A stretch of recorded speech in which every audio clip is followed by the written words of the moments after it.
Hello, and welcome to the next episode of Co-ops Building a Better World, the podcast all about what's going on in the co-op movement, presented by me, Rebecca Harvey. And me, Colin Talbot. Right, Colin, I guess first of all, we should probably talk about what is going on in the Middle East, because the conflict in Iran touches every part of daily lives of most people around the world. And because co-ops work in pretty much every industry and sector and continent too, it impacts them too. Yeah, absolutely. I think building a better world in the context of what's going on in Iran and the wider Middle East now, as the conflict spreads, is challenging, to put it mildly. I think the two biggest challenges by far, which one of which we're going to talk about during the podcast, is around energy. Obviously, the challenge of the lack of exports of gas and crude oil from the Gulf, and not just the individual Gulf states, but Saudi Arabia and so on, is obviously going to be massive. With I think there's 3,000 ships stuck in the Straits of Hormuz at the moment, with 20,000 sailors on them, and they're stuck. They're running out of food, by the way, which is quite horrifying. So that's one big area, which is going to have massive knock-on effects for cooperatives everywhere.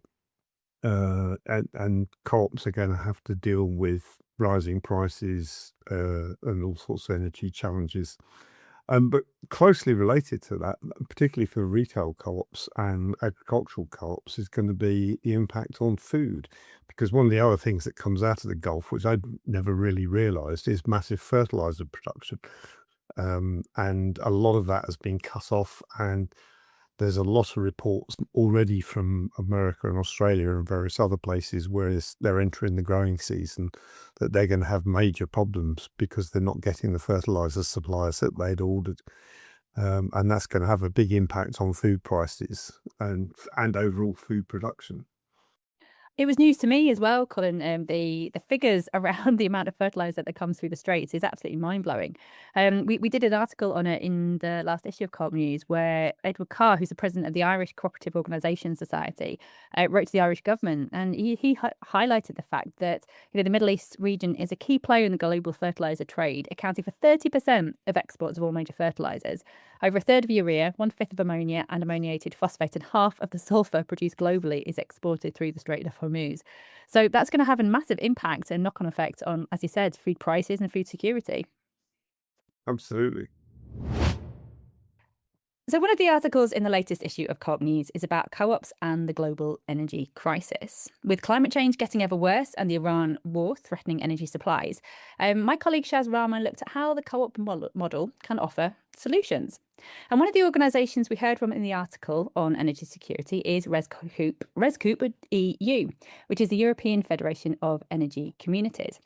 This is a growing network serving over 2 million citizens who are active in the energy transition. And I'm delighted to welcome to the podcast Chris Vrettos, Senior Policy Advisor at REScoop. So, welcome, Chris. Great to be with you. Thank you. So, Chris, at a human level, obviously what's happening in Iran is absolutely awful, and you can't relativize the death and suffering happening in the region. But one thing it has highlighted is how precarious, just how fragile the current fossil fuel energy system status quo really is. Yeah, exactly. I mean, if you have a global energy system that breaks down every 3 years, it's probably not fit for purpose. And I mean, you used exactly the right words. We can't really be framing this as a political opportunity, because this is a horrible, illegal war with thousands of people suffering, knock-on consequences, particularly in global south countries that are importing fossil fuels. But I think we see now, even from the most conservative politicians, there is a growing acknowledgement that the faster we switch to renewables, the more secure and prosperous we will be. So again, I don't want to frame it as a political opening, because it's a bit, it sounds a bit insidious, but it is what it is. We're now, I think we're about to witness, some analysts have called it the Ukraine moment of Asia, particularly, where, really countries are realizing that they have to rapidly switch to renewables.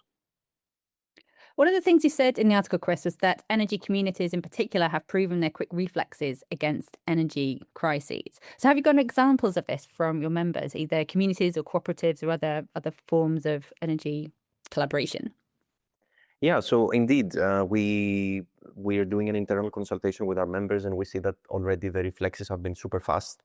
So in Portugal, our member Cooperative, which is a cooperative supplier, has basically been accelerating their efforts to help citizens install local solar panels. So either collectively to do collective solar consumption or individually, and batteries. And it does that through a specific one-stop shop service that it has created.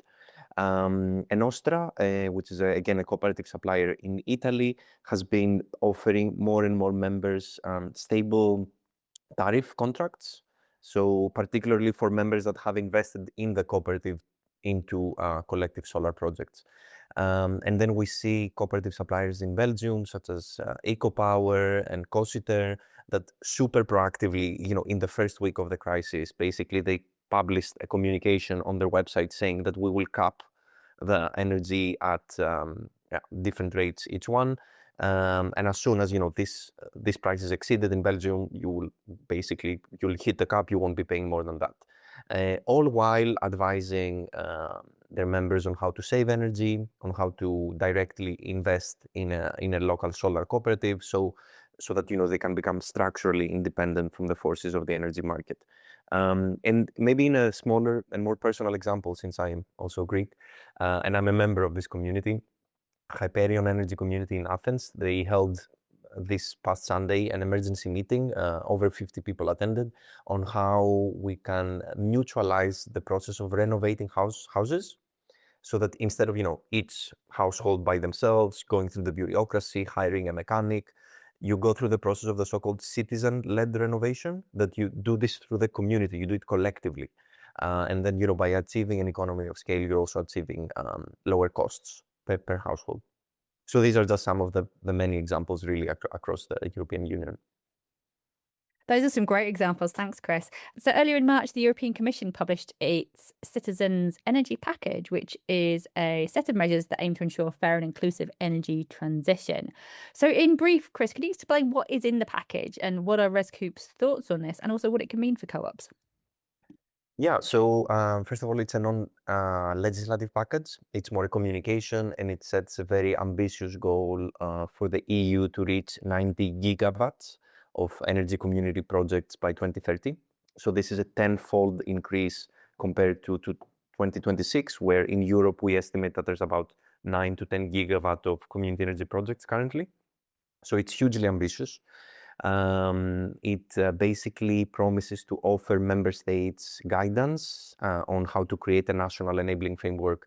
So to make it easier for citizens, to come together and create cooperatives and produce their own energy, both from a regulatory, financial, and legal point of view.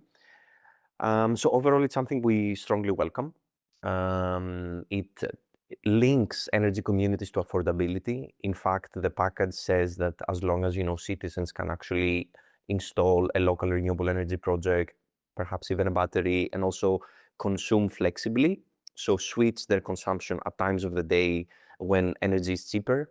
For example, in midday, there's a lot of solar energy in the grid. The community incentivizes you to switch your consumption at that time, to turn on your washing machine, charge your electric car, whatever. So by doing all of these things, the Commission estimates that a household can save 1,000 euros a year through participating in an energy community. So I think that the package comes at a crucial moment where, we see again with the Iran war that there's a huge cost of living and energy crisis and persistent inflation that's going to come to us in the next months, if not years. This is something that's here to stay. It's very important that we all realize this. So really, politically speaking, it's a great, great moment, because the Commission makes this public acknowledgement and instructs the member states to create these frameworks. This comes a few weeks after the local power plan, I think it's called, in the UK, which basically equally sets an ambitious goal of I think 1,000 energy communities by 2030 in the UK, and also some billion, 1 billion or 2 billion euros. I'm sorry for the misinformation here, but just remembering the figures now. But it announces fresh funding for energy communities. I think that's what's quite important as well. So we do also see this alignment in the energy policies of the two blocks, which I think is also quite interesting. I think the other thing that's interesting about the community approach is the social, psychological, political aspects of it, in that local communities have resisted installation of things like wind turbines and large-scale solar farms until they're included in it. And when they're part of it or they own it, suddenly a lot of the objections to these things going in evaporates. I think that's really interesting. And actually it preceded a lot of this. I mean, I used to live in rural South Wales, and there were lots of communities there who were doing stuff around energy and broadband and so on for themselves, which they would have objected to if it was being imposed on them. But because they were organising it, it just sailed through. Yeah, exactly. And I mean, we mentioned before that these packages come at a crucial moment in terms of affordability, but also at a crucial moment in terms of, as you correctly say, the political debate around renewables. So, in the UK, we see the rising reactionary forces of reform that are saying, no, we need to pump for oil, which is obviously a completely fragile argument, as we discussed earlier. But then also in the EU, there's many reactionary forces. In Italy, there was a moratorium on new wind in the whole island of Sardinia. In Slovakia, where you have a very conservative government, there's basically like 3 wind turbines in the whole country. So I think at exactly a moment where we need to be speeding up with renewables, there's the rise of these reactionary forces. And as you say, through a community-led approach, through a bottom-up approach, we can ensure that communities actually buy into this whole argument. And it's not just about buying them out. Let's be careful about this framing. It's about meaningfully ensuring that there's social justice in this energy transition. Then at the same time, you get the US paying nearly $1 billion to the French energy giant to abandon its plan to build wind farms off the east coast of the States. So not everyone's got the memo, but hopefully enough will. Chris, one final question for you. It sounds like there are some really good things happening in Europe, and we know what's happening obviously in the UK, as you said, with their local power plan. But what's happening in other regions? Because obviously Asia in particular has been quite badly hit by the current crisis. It's super interesting. We're seeing that there is this clear acknowledgement that the faster we pivot to renewables, the safer we will be. And this is articulated at the highest level. You have the president of South Korea saying that I can't sleep at night from the stress. We need to transition to renewables. You have the president of Indonesia saying that we need to build 100 gigawatt of renewables in just a couple of years and electrify the whole transport fleet, motorcycles, 3-wheelers. So there is this very, very clear understanding now that the more we stay on this roller coaster of fossil fuels, we will be supporting petro dictators, be it Russia, be it Qatar, be it the United States. We will be exposed to a more volatile and basically dangerous world. So again, I think closing the same way as we started, not to frame it as a political opportunity, but the horrible consequences of the Iran war have actually led to a structural shift in energy systems, I think. Chris, thank you so much for your time. Thank you. Thanks a lot. Thanks, Chris. If you're enjoying this podcast, why not consider becoming a member of Co-op News?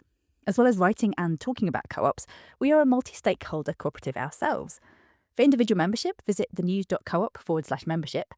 Or if your organisation would like to become a direct member, email membership@thenews.coop to find out more about joining the heart of the co-op conversation. Another issue that's tackled in this month's issue of the magazine is the growing crisis in the International Labour Organization, primarily because of financial crisis, mostly due to the US government's failure to pay its subscriptions, which amount to about 22% of the ILO's budget. But some other countries have been slow paying up as well. I think it's worth taking a step back about the history of the International Labour Organization.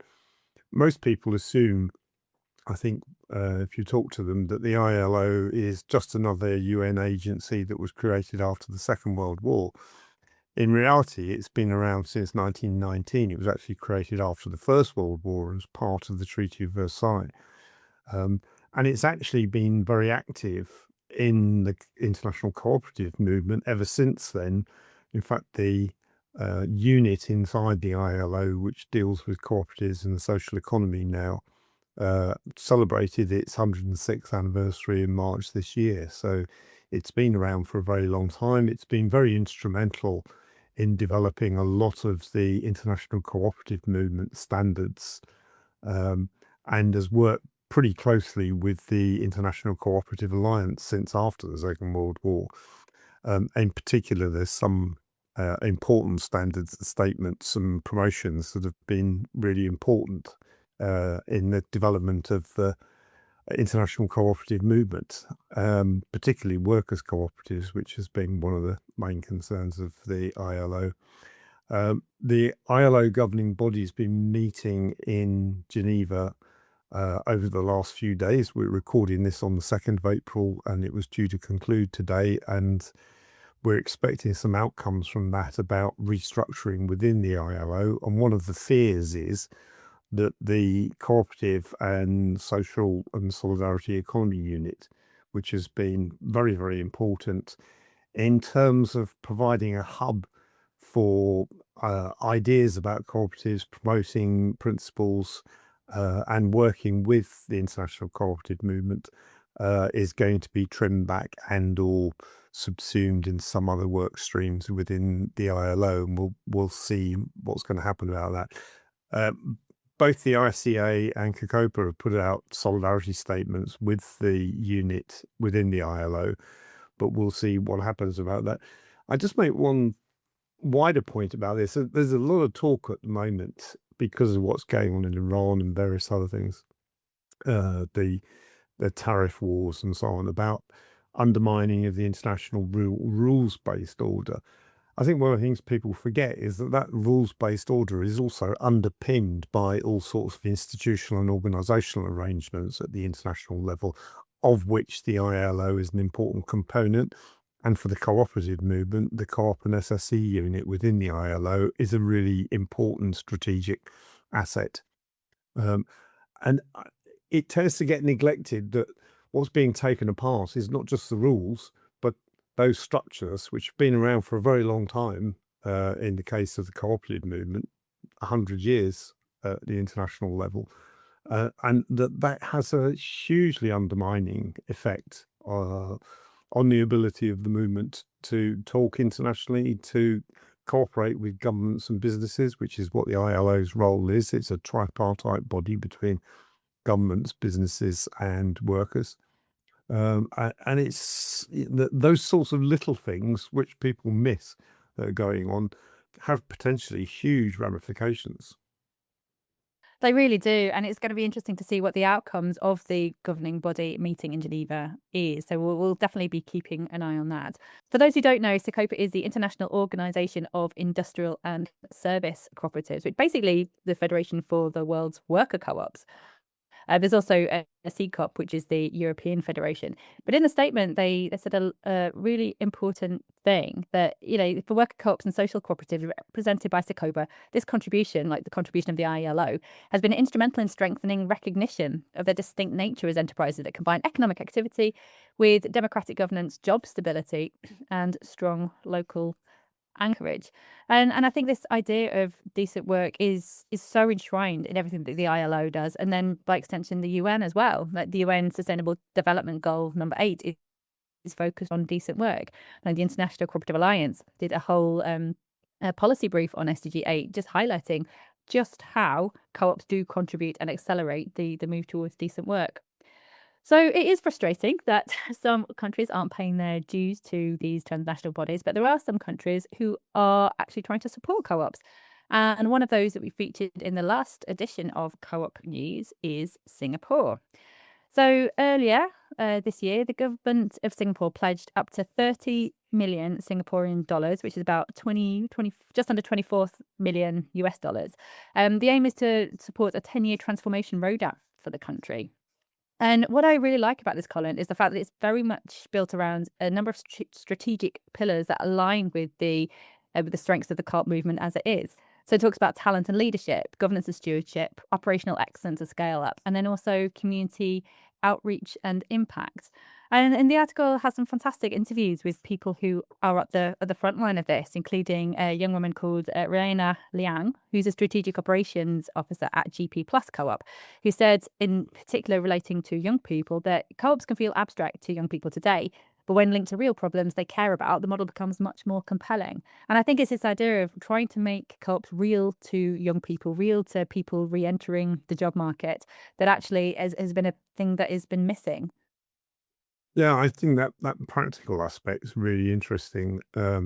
Certainly, talking to my kids and their friends, um, one of the things that over the last couple of years that I've realised is most of them have no idea that co-ops exist as an alternative, and a lot of them are unhappy with working with large bureaucratic organisations, whether they're in the public or the private sector.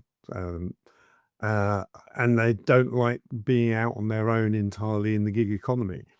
And that the fact that there is a fourth alternative to those three, I think is really interesting, and they just don't know about it. I mean, That is one of my actually Sorry, I was well, going to say that that is actually brought up in the article too, because there's a guy called Justin Lee, who's a research fellow and head of the policy lab at the Institute of Policy Studies in Singapore, who says few Singaporeans are fully aware of what co-ops are and the kind of social impact they make.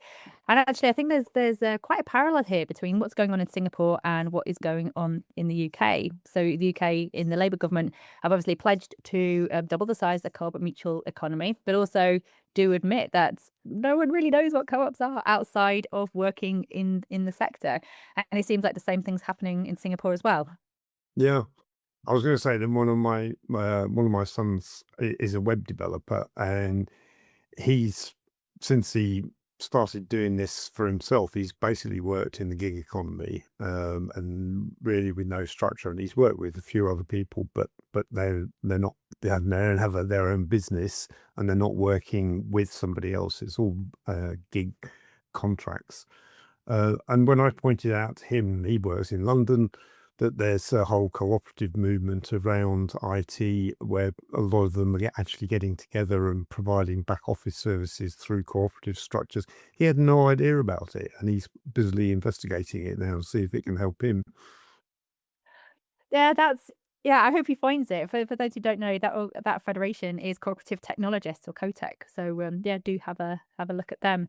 Yeah, I think one of the interesting things about the Singapore example is the degree to which it's focused on leadership, and human resources development, and making sure that people have got the right skills and the right successions in place and so on.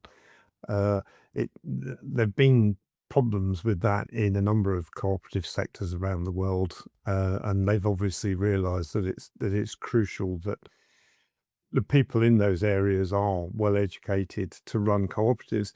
And I just say generally, that that is under provided for internationally.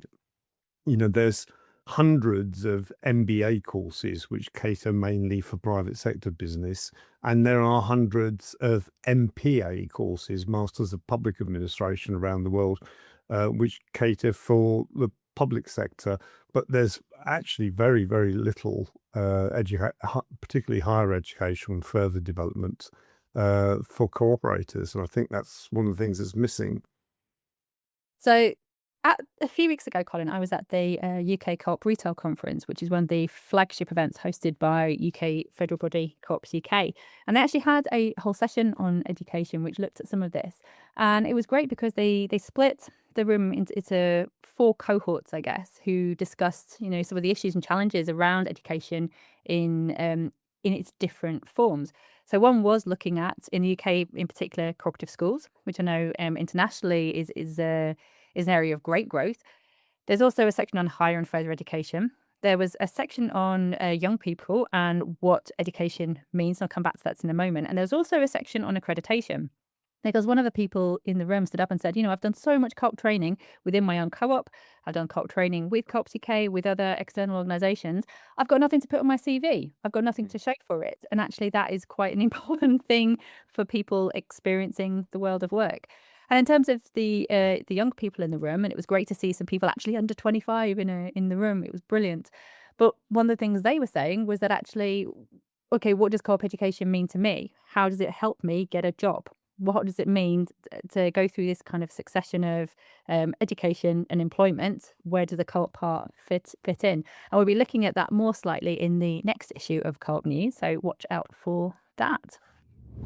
There are a number of education conferences and events and seminars happening, and research conferences too, over the next few months, and we'll be reporting on them in Co-op News as well. But one event that has been recently announced is the International Cooperative Alliance and Cooperatives of the Americas Joint Conference happening in Panama this September.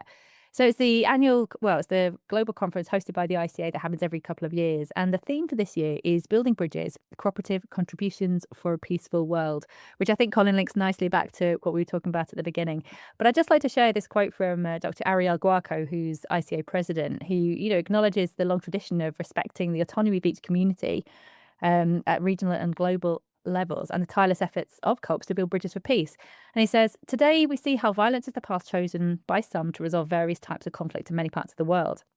We remain committed to peace and are convinced that wherever there is a cooperative, there is a seed of peace, democracy, inclusion and equity, which we must nurture so that it grows and multiplies in every region. So, Colin, I think that's a good place to stop. It's a nice acknowledgement that co-ops do build a better world and are building a better world, and hopefully will build a better world for the future. Can I just add one thing to that? Because we're recording the day after Artemis 2 launched into space, and I saw a wonderful quote from them today. The crew of Artemis 2 get to choose the name of their spacecraft, and they've called it Integrity. And they've said the name is a nod to the extensive integrative effort from more than 300,000 spacecraft components and thousands of people across the world that must come together to make Artemis successful. I thought that was really interesting, and an interesting counterpoint to, on the same day, Donald Trump talking about bombing Iran back to the Stone Age. So I think, there are some interesting contrary trends going on in the world. There are, but meanwhile, all we can do is try our best. So thanks everyone for listening, and keep on cooperating.